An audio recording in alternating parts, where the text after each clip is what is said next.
Recently, a viewer named G. Widow Owl posted these detailed comments. They're about managing metabolic syndrome, diabetes, and sleep apnea while still getting out on the trail. That takes dedication, careful planning, and smart problem solving. I already did a video on sleep apnea and using a portable CPAP machine. The strategies shared about medication organization, the cooling pouch for insulin, the Ziploc system for pills, monitoring blood sugar and blood pressure on test hikes are exactly the kind of practical wisdom our community needs. First, the obligatory warning. This video is for information purposes only. It's not medical advice, I'm not a medical professional, and nothing I say here replaces talking with your doctor. I want to address something important that this comment highlights, and dangerous misinformation I've seen online. I was watching a different hiker channel recently and I commented that I forgot a medication on a hike and experienced withdrawal symptoms. A troll replied that legitimate medications don't have withdrawal effects. I suspect they assumed I was talking about something potentially addictive like pain medication. The medication I forgot was Lipitor, a cholesterol-lowering medication that millions of Americans take daily. It turned out not to be the right treatment for me, but that's a whole other topic I won't get into here. It absolutely can cause withdrawal effects if stopped suddenly. Not for everyone, but for enough people that it's a concern. Many other prescription medications cause withdrawal or discontinuation effects. Blood pressure medications, such as beta blockers, can cause rebound hypertension and increased heart rate if stopped suddenly. Missing a single dose of a beta blocker like Inderal, which is propranolol, can trigger a migraine.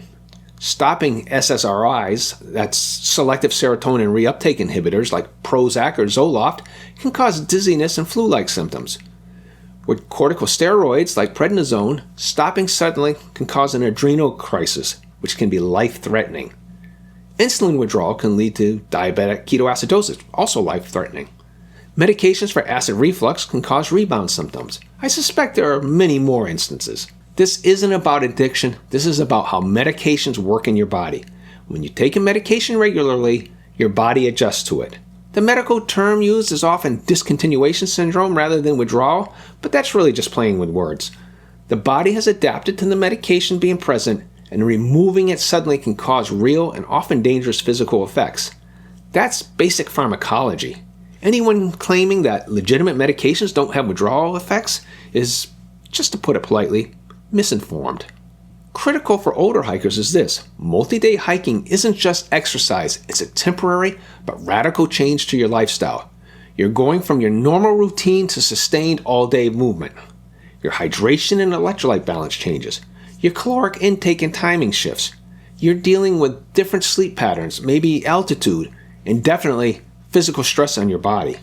Our viewer pointed out, when you have conditions like metabolic syndrome or diabetes, your blood characteristics can shift significantly during a week of higher intensity hiking. For those who aren't familiar, metabolic syndrome is diagnosed when you have 3 or more of the following 5 conditions: abdominal fat, high triglycerides, low HDL, high blood pressure, and high fasting blood sugar. These are all risk factors for cardiovascular disease. When you're hiking day after day, your blood sugar may drop. Your blood pressure may trend lower. That means the medication doses that work perfectly fine at home might be too much on the trail. This is why you can't just wing it. Work with your doctor before extended trips to develop a trail medication plan. Do shorter test hikes, 2 or 3 days, to monitor how your body responds. A continuous glucose monitor, or CGM, is a small and unobtrusive way to track blood glucose. Bring your blood pressure monitor if you manage high blood pressure. It's a hassle, but on a shorter trip, it may be worth the extra weight. Keep detailed notes about how you feel at different activity levels and medication doses. When I used a continuous glucose monitor, I learned this the hard way. If I put the sensor on and immediately started hiking, it fell off. The adhesive needs time to properly bond to the skin before it can tolerate sweat. Now I put on a new sensor at night before going to sleeping bag, ideally at a hostel if I can. I let it bind overnight while I'm not moving around and sweating. I bring a small bottle of Mastisol to make it more secure. The extra adhesion makes a difference when I'm sweating through miles of trail every day. I don't want to be 3 days into a backcountry trip and have my sensor fall off again because I rushed the application. Bring all your medications with you. Use a system like our viewer Ziploc pouches. They're lighter than pill organizers and they keep everything together for morning and evening doses. If you have temperature-sensitive medications like insulin, Get a properly insulated cooling pouch. Have a plan for adjusting doses based on your monitoring with your doctor's guidance. This is something you dial in over time with those test strips and follow-up blood work. I don't want to scare anyone away from hiking. I want us to hike safer. If you manage chronic conditions, you can still get out there and enjoy the trail. G. Widow Al is proof of that. You just need to plan ahead, work with your healthcare team, and listen to your body.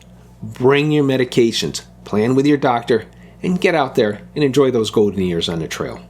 If you appreciate this content, please like, share, subscribe, and comment on this or other topics you'd like me to cover. And if you haven't seen this video, please take a look at it now. Thanks for watching.